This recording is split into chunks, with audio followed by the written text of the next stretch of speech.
Let me tell you the biggest lie governments ever told you. No, it's not about tax rates.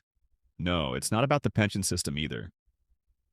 The real lie is this, making you think the system works for you. Every dollar you hold right now, every bit of savings, every salary raise, it's not really yours. It's melting away under an invisible tax and you don't even notice. Because governments have been playing the same game for 1,000 years, only the costumes have changed. The mechanism is identical. Wealth flows upward, debt stays below. And right now, at this very second, you're being robbed. You want proof? Then get ready. Because by the end of this video, you'll either be furious or you'll feel truly free for the first time. Both are good. Both are necessary. The oldest trick in human history was perfected in the Roman Empire in the 3rd century AD. When emperors faced the problem of finding money for war expenses, they had two choices. First, openly tax the people and commit political suicide. Second, steal the money in a way nobody would notice. Guess which one they chose. They took the Roman silver coin called the denarius. Initially, it was almost pure silver, 95% silver. But then some genius had an idea. What if we reduce the silver content but don't tell anyone? And that's when it started. Every decade, the silver ratio dropped. 80%, 60%, 40%. Eventually, the coin you held wasn't silver anymore, it was copper. Just a thin layer of silver coating on top. But its official value remained the same. The government kept saying, this is a denarius. And people believed it. Until inflation exploded. Savings evaporated overnight. Wages became meaningless. Bread prices increased tenfold. And the emperor kept drinking wine in his palace. This was a silent tax operation. Nobody told you you're paying your tax. Your money just lost its value. And this trick is still being used today. Central banks just use digital records instead of coins. The content changed, the mechanism is the same. They're quietly pulling down the value of your labor. And you just think, life got expensive. No, life didn't get expensive. Your money became worthless, and it was deliberate. When we get to the Middle Ages, the trick became more brazen. The era of forced loans began. Kings of England, France, and Spain went to wealthy merchants and guilds and said, you will lend us money. This wasn't a request. If you refused, your property would be seized. You'd be thrown in jail. Or worse. Sometimes the king would say, I'll pay you back with interest. But repayment either never came late, or was paid in worthless currency. Merchants lost their fortunes. The kingdom continued building its palaces, financing its wars. The trick here was this, packaging coercion as patriotism. You're lending for your country. This is your duty. And people believed it, because the price of refusal was too heavy. This system lasted for centuries, and it still exists today. They just don't call it patriotic duty anymore. They call it economic stability. But the essence is the same. Take from the wealthy, give to the powerful. No guarantee of repayment, and you can't say anything. When we reached the 17th century, the financial system turned into a weapon. When the Bank of England was established in 1694, it wasn't charity. The king was at war with France and needed money. The solution? Sell government bonds to wealthy investors. They give their money to the king.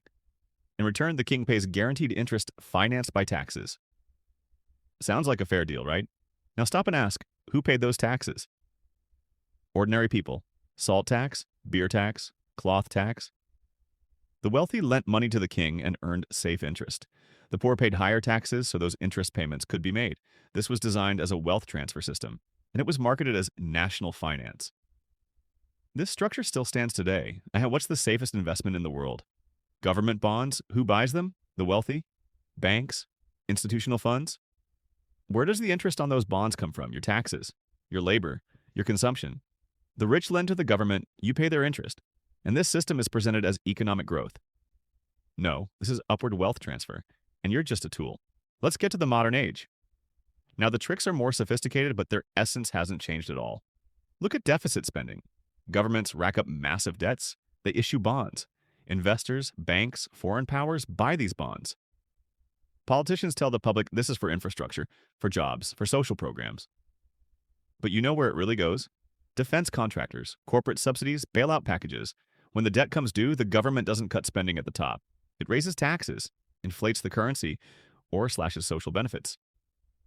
The trick here is this. The debt appears to be for the people, but the burden falls on the people's shoulders.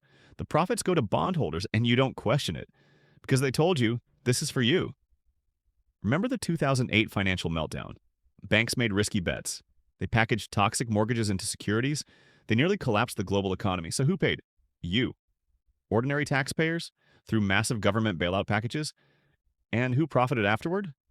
The same banks. They came out bigger, more concentrated. The trick was very simple. Privatize the gains, socialize the losses. And the public was told this was necessary to save the system. But which system did you save? Yours or the bank system? You know the answer. And they never apologized, never got punished, because the system was designed to protect them, not you. Let's look at pension systems. For decades in America, Britain, Europe, people paid into government-managed systems. They trusted that money would be there when they retired, but governments don't save that money. They spend it immediately. They leave IOS in its place. They promise that future taxpayers will pay the bill.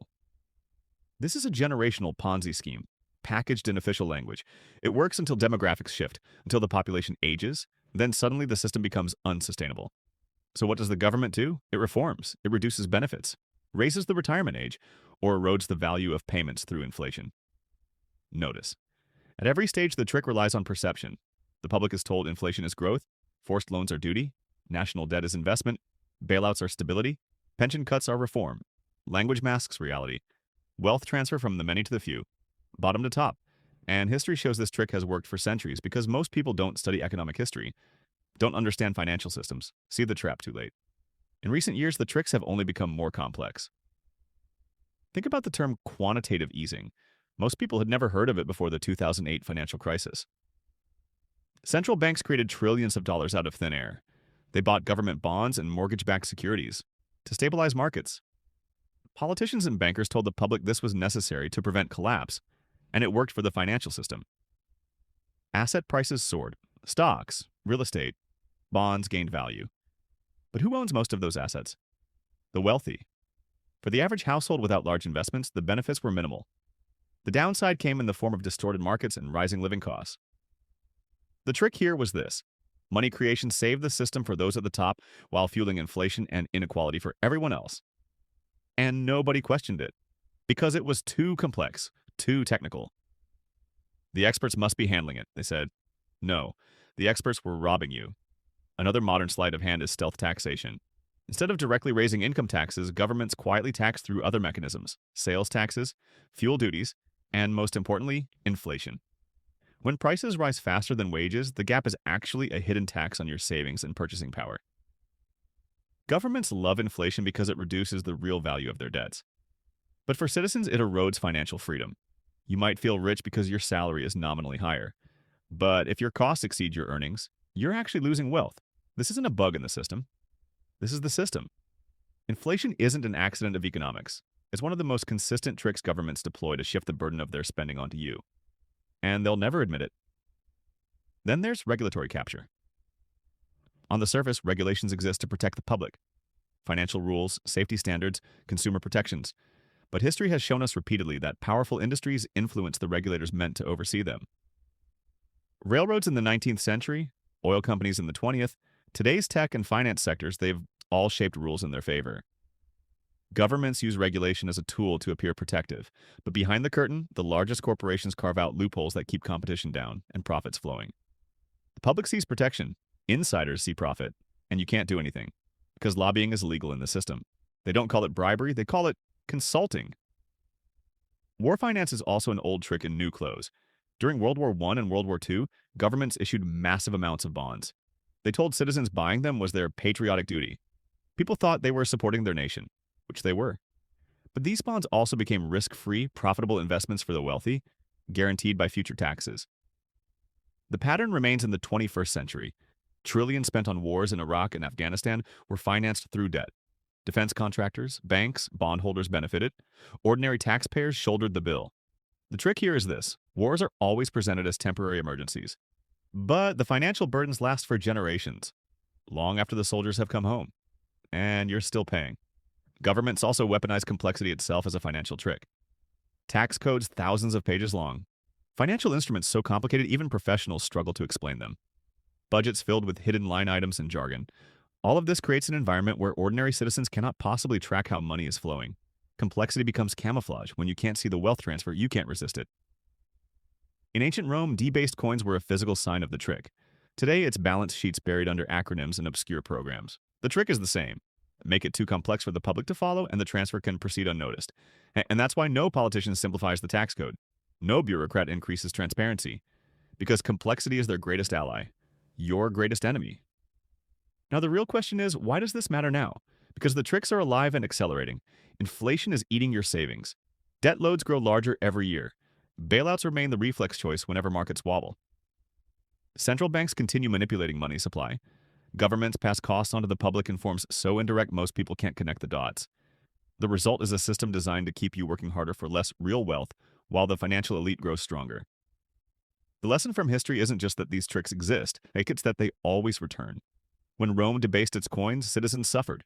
When monarchs forced loans, merchants lost fortunes. When modern states inflate and borrow, households bear the burden. Different ages, same mechanism. And here's the harsh truth. Most people will never escape these tricks because they don't even realize they're being played. They accept inflation as natural, taxes as inevitable, bailouts as acts of mercy. They believe government messaging instead of studying economic history. And that ignorance is the most powerful trick of all. When people forget the past, they cannot recognize its repetition. That's why governments and elites prefer a financially uneducated public. Financial education is resistance. Economic history is a weapon. If you know the tricks, you're harder to manipulate. When you understand that the system exists to protect itself, not you, you become free. So what's left for you? 3 things. First, always look beyond the headline. When governments announce stimulus packages, ask who profits first. When inflation rises, remember it's not bad luck, it's policy. When regulations appear, ask who wrote them and who benefits. Second, build real wealth outside the traps. Assets that can hold value even when currency doesn't. Gold, real estate, skills, knowledge. Third, never assume the system works for you just because it says it does. Systems exist to protect themselves, not you. And if you don't understand history, it will crush you. The financial tricks that kept Roman citizens broke are the same ones draining your bank account today, just dressed in modern language. The only difference is whether you recognize them in time. Now you have to make a choice. Either use this knowledge and change your life, or go back to the system and watch it disappear. If this video opened your eyes, subscribe, because history has all the answers. And in the next video, I'll show you the truths no school ever taught you.